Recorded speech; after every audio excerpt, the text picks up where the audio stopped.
and welcome to Books in the World, a production of the Cape Cod Writers Center. I'm delighted to be here today with Suzanne Matson. Suzanne, who is the writer of a number of wonderful books, and today we're going to talk about Ultraviolet. Suzanne, you grew up in Portland, and you currently teach at Boston College, and we're just delighted you were able to come Thank you. here. Thank you to the Cape. Ultraviolet is the story of three generations of women told by the youngest, and today we're going to talk about writing from memoir, in a way, making a bridge from memoirs to novels, or writing from life.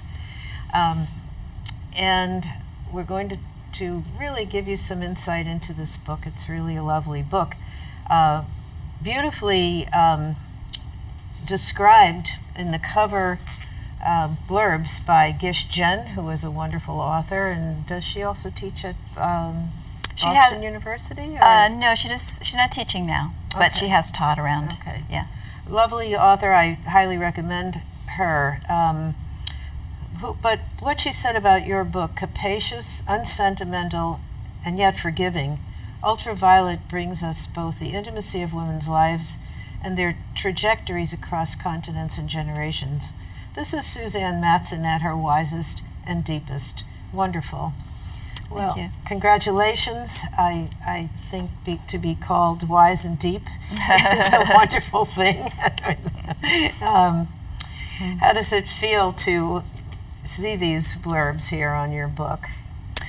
Well, the women who wrote comments on the back jacket are writers I admire enormously, not only Gish Jen, but Joan Silber and Joan Wickersham, so it was gratifying, to say the least. As a writer, how do you seek out these authors? Does your publisher do that, or do you...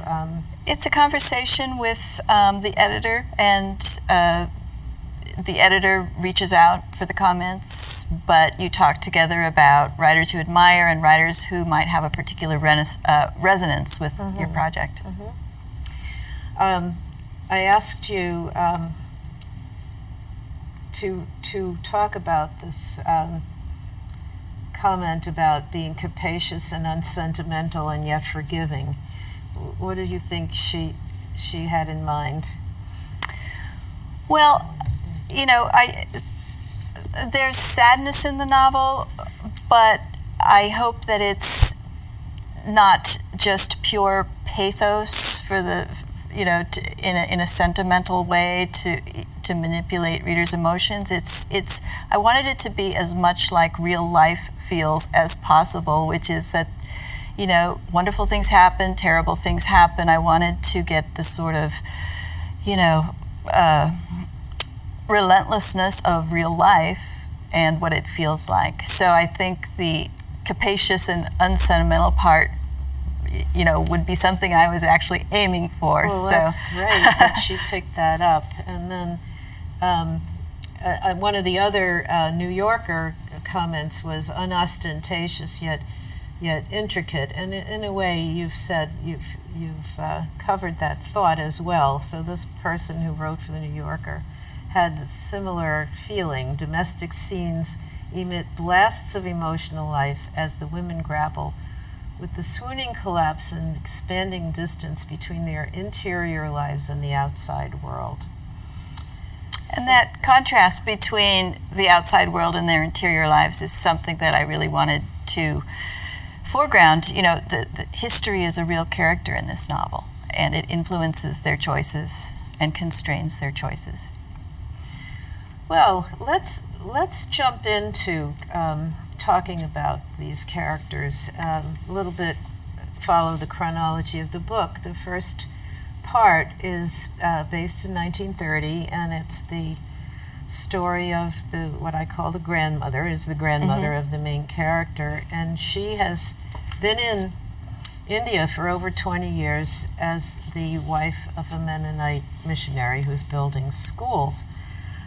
And I guess I was just so struck by how hard it is to adapt to a foreign culture that is as different as India was to her, and probably India to anyone until maybe the most current times. I mean, there's a lot of modernity there, but I'd like you to read some of this very beautiful writing. Thank you so much for your talent, and I really enjoyed reading this. So perhaps you can share some of this. Sure. Just to set up a little bit the passage you marked. Elsie has taken her daughter, Catherine, to another town for an ultraviolet treatment on Catherine's eczema on her arms. It's a medical errand that's necessary, but one she must do without her husband, which is a little hard for her to do. And they have, to make matters worse for her in that instance, they have an unfamiliar driver.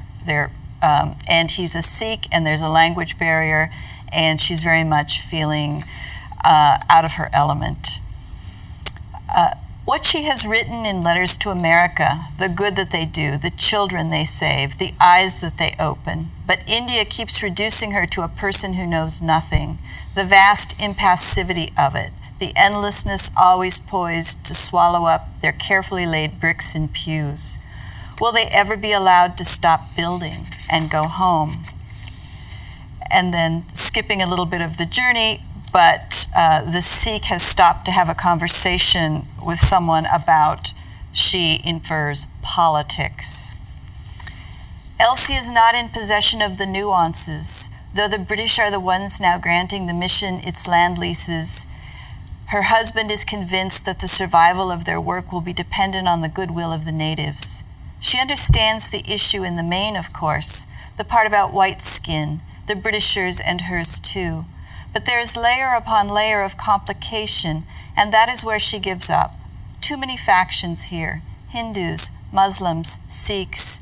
The missionaries are not supposed to take sides about government, and Elsie has found it easier to be impartial if she is ignorant. They are here to nourish spirits, minds, and bellies. There is clarity for her in that. She looks away from politics like she looks away from the ultraviolet light. So, why did you decide to call this book Ultraviolet? Well, it was, the incident in the first chapter had to do with the ultraviolet treatment on young Catherine's arms. But it becomes a metaphor for Elsie in looking away from it. It has healing rays, it has harmful, damaging rays. And I think a kind of underlying current in the book, as this family stretches out through 3 generations and there are traumas that they move beyond, that there is a certain looking away from that which they feel might harm them, but that looking away is actually a kind of dysfunctional move. Okay, that's interesting. I'm glad I asked you that. Because what comes to mind next is that we can come and talk about Catherine, who's the daughter, who was the little girl who was getting the ultraviolet rays, and when they get back to the United States, her story gets going. And I can think of a couple of things she looked away from, and you may know what I'm thinking of, but would you please discuss Catherine and how she figures into this story? Sure. So the family comes back to Illinois, and Catherine finishes high school there. And she goes off to Goshen College, a Mennonite college, and is doing very well there. But her mother, whose health was declining even in India, suffers a stroke and dies before Catherine has been in college too long. And it's a terrible blow. She was extremely close to her mother. Her father was a little bit of a sort of distant intellectual figure. And after that, Catherine is pretty unmoored. It's debatable in my mind whether she would have left the Mennonites or left Illinois had her mother lived. But the fact that her mother died filled her with a sense of urgency to escape in some way. So she finishes her schooling with a 2-year emergency teaching certificate, it's World War II, she gets a wartime teaching certificate. She heads west. She has a brother west already, which is why her father would have allowed her to leave in the first place. But she doesn't intend to stay with her older brother. She intends to forge a life of her own. So it's World War II. She meets a soldier right away on the train and has a rather chaste, but for her very dramatically exciting day in Chicago while they have a layover, seeing a movie. Movies have been illicit for her. She'd only seen one before in her life.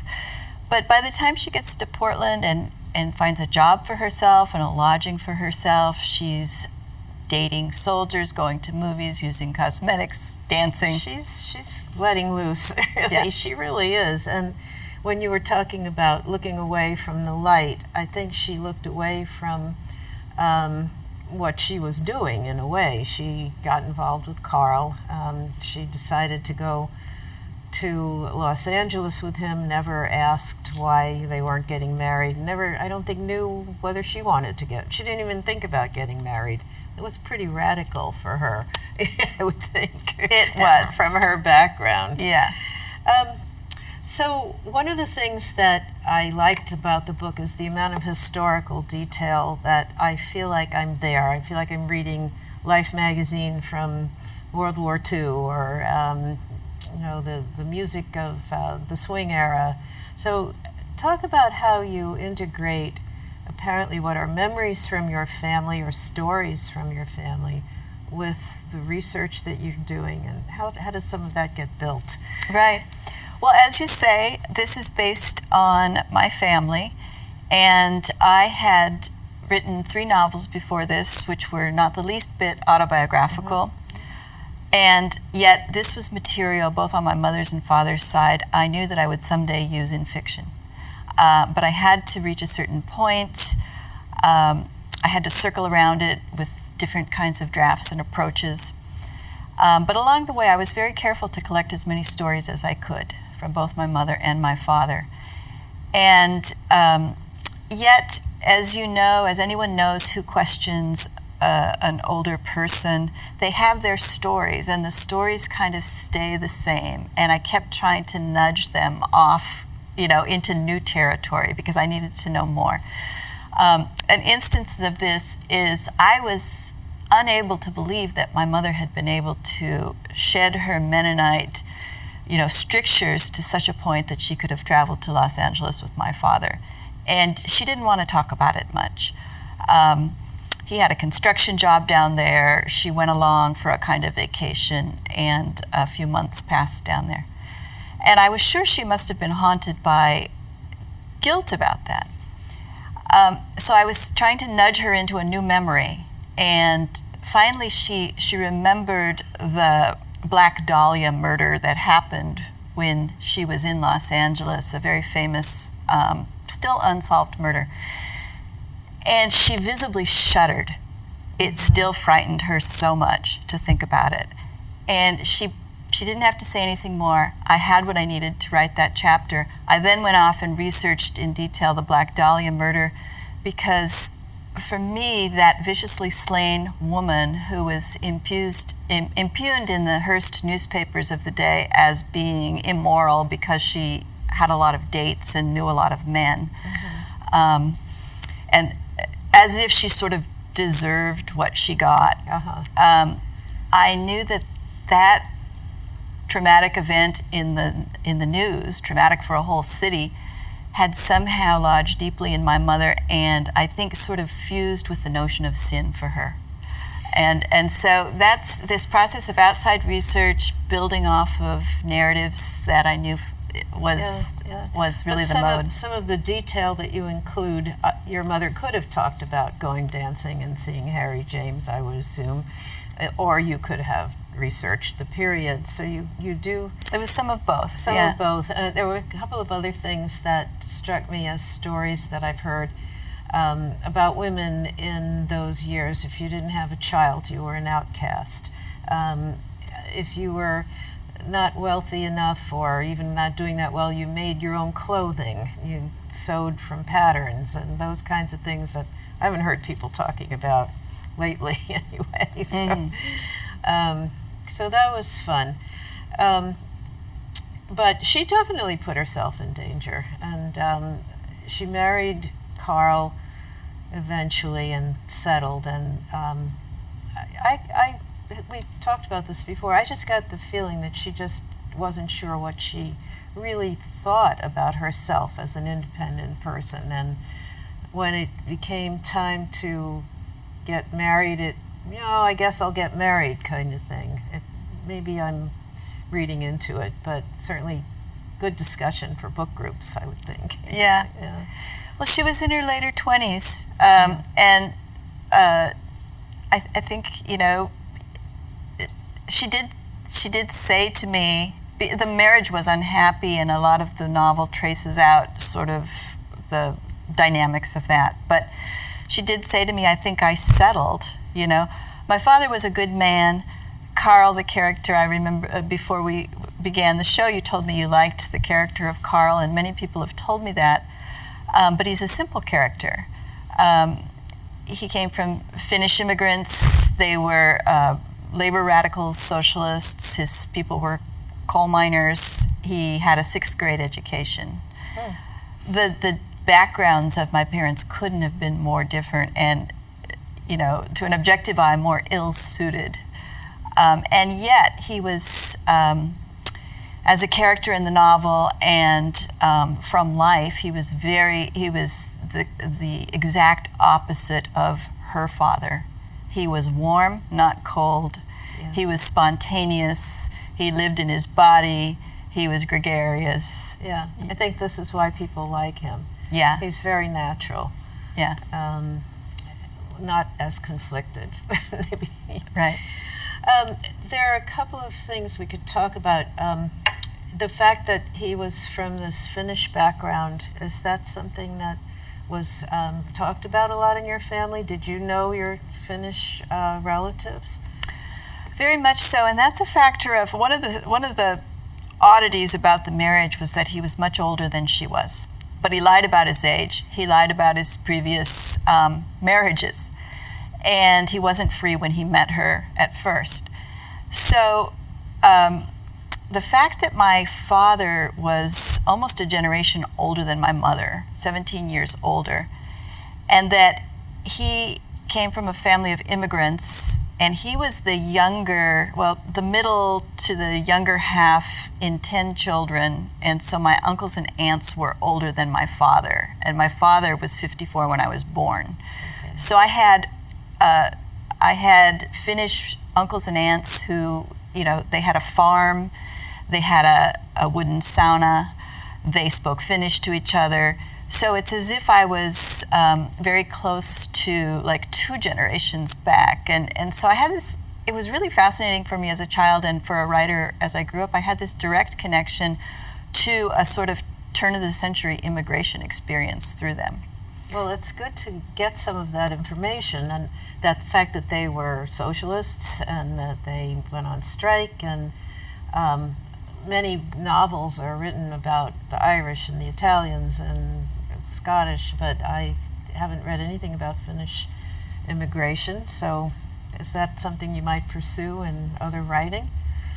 Well, I thought I was going to write the Finnish novel before I arrived at this. I actually did a lot of research in Red Lodge, Montana, where he was raised, and I had taken down a lot of oral history from him and his siblings. But then I really wanted to write about my mother, and suddenly I thought this is going to just be a family saga. This is, she in fact took the focus, but his side of the family was a very important part of the family dynamic. Yeah. Well, getting back to the structure of the story, I think I'm almost going to have to skip over Samantha, except to the point where she's taking care of her mother. Samantha is definitely a modern woman, you probably. We haven't talked about the fact that you are very widely published, both novels and poetry, and you're doing teaching and raising a family and doing a lot of things, doing it all, say, being married, being a wife, which is what we do in your era. But she becomes her mother's helper, her mother's best friend. I was going to talk about this point about how sometimes mothers rely too much on their daughters, especially when the daughters are young. Did you have a sense of that she was trying to make you her ally no matter what happened? I did. My mother's experience in India, I think, left her with a permanent feeling of loneliness. The missionaries put their children in boarding school from a very young age. They were working on the plains, and the children were sent to a very good boarding school. I visited this boarding school. It's still going on today. I've been to the place where my mother grew up in India, and they were separated from their parents for months at a time, and this began for her at the age of 8. And then she lost her mother at the age of 19.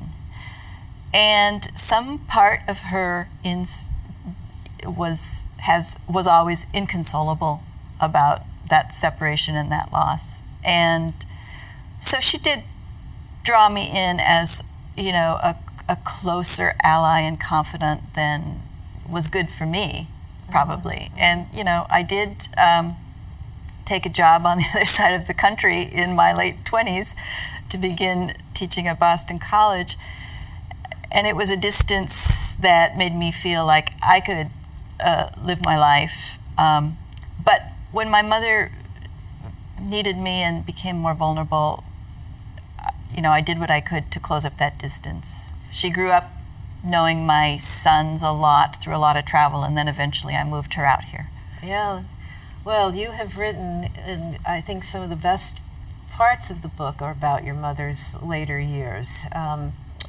Would you talk about both, and briefly, the Alaska trip and then her eventual mental decline, which you write very touchingly about? Either one or both, if you'd like to talk about those 2 points. The Alaska chapter was on a cruise ship, and it celebrates Catherine's 85th birthday. And it's a sort of quasi-comic chapter in this, bubble of the cruise ship. But it was a peak experience, a peak travel experience for her. She'd always wanted to do something like that. And Samantha was at a stage secure enough in her life that getting away on a cruise with her mother was really, truly a vacation because she had 3 young children at home. So she, this is kind of like the mother-daughter bonanza. Yeah. They raged at each other in early years, and Samantha sought distance in middle years, and there's a point at which, they are firmly bonded, So you move your mother to a home near you, and one of the most touching parts I found and beautifully expressed is when she starts thinking that people are moving her things and changing the furniture. And you can almost feel her decline, and that she is even aware of it. Like, I put that cup there, but I must be losing you almost hear her saying, I must be losing my mind because it's not there any longer. How did you capture some of that? Can you? She did have some dementia. It was vascular dementia, so it came on suddenly and in a thankfully compressed period of her life. My father had an Alzheimer's decline, which lasted years, and there's some of that in the book. But so many people go through this with their parents, and think about their own aging in these terms. That I represented it sort of faithfully, but I just think it's a universal thing. And the fact that I had moved her across country when she started to fail was a good thing for her, but a very, very disorienting thing. And so, in part, the cure caused, more of the advancing. But she was already issue. 91. She was 91. 91, yeah. Yeah. Well, we don't have much time left. I was wondering if you would like to maybe give some comments about writing, deciding not to write a memoir or write a memoir. And you teach fiction, so why would you write a memoir and why would you write fiction instead or something like that? If I had written this as a memoir, I would have had to have speculated a lot about it. There would have been a lot of sentences about, well, it seems like Catherine would have, or, my best guess is that. So fiction is so freeing. It's like I had these facts that I knew, and in between there was a lot of unknown. And as a fiction writer, I was free to fill out their interior lives. I was free to invent scenes. My mother did have ultraviolet treatments for her skin condition, but this whole scene with the Sikh driver was invented.